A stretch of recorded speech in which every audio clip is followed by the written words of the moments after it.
ক্রিকেটের সীমারেখা বাদ দিন, দেশ কাল সীমানার গণ্ডি পেরিয়ে যিনি হয়ে যাবেন বাংলাদেশের পোস্টার বয়, ব্র্যান্ড অ্যাম্বাসেডর, তাকে নিয়ে এত কথার ফালকুধারা। নামটা লিখে কি শব্দ খরচে দরকার আছে? আর তবুও ভালো লাগার নামটা উচ্চারণ হয়ে যাক না আরেকবার। নাম তার সাকিব আল হাসান, বাংলাদেশের প্রাণ। গত দেড় যুগে সাকিব কি করেছেন সবারই তা জানা। সেসব নতুন করে সামনে এনে বিরক্তি বাড়ানো এই লেখার উদ্দেশ্য নয়, বরং সাকিবকে ঘিরে ভিন্ন গল্পে বলা যাক। টি-20-র পর ওয়ানডে তো তামিম ইকবালের একাদশে জায়গা পাওয়া এখন কঠিন। সমালোচনায় পড়ে মুশফিকের তো টি-20টাই ছাড়তে হয়েছে। মাহমুদুল্লাহর ক্যারিয়ারও নিভু। পারফরমেন্সের তলানিতে যেতে যেতে বাদ পড়া মাশরাফি বিন মুর্তজা তো মাঠ থেকে বিদায়ের সুযোগটাও পাননি। কিন্তু গত 18 বছরে একবারও কি দলে সাকিবের অন্তর্ভুক্তি নিয়ে কোনো সমালোচনা হয়েছে? একটাও নমুনা খুঁজে পাওয়া যাবে না।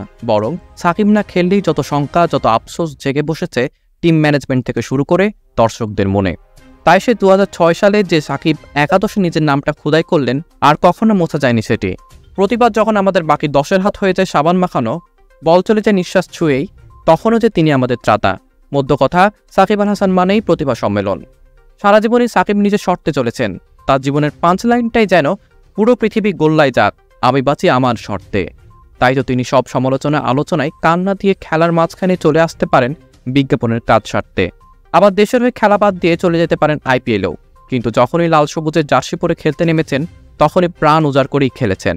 সেজন্য সাকিবের বিরুদ্ধে একদিকে ভক্তকুলের অভিযোগের অন্ত নেই, আবার বাঁহাতি অলরাউন্ডারের সঞ্চয়ের ভাণ্ডারে ভালোবাসা অজস্র। যাকে ঘৃণা করা যায় কিন্তু আগ্রাহ্য করা যায় না, যাকে ভালো না লাগতে পারে কিন্তু মাঠে থাকা লাগবেই। কিন্তু সাকিবকে এতেই ফুরিয়ে যাবেন? নিশ্চয় না।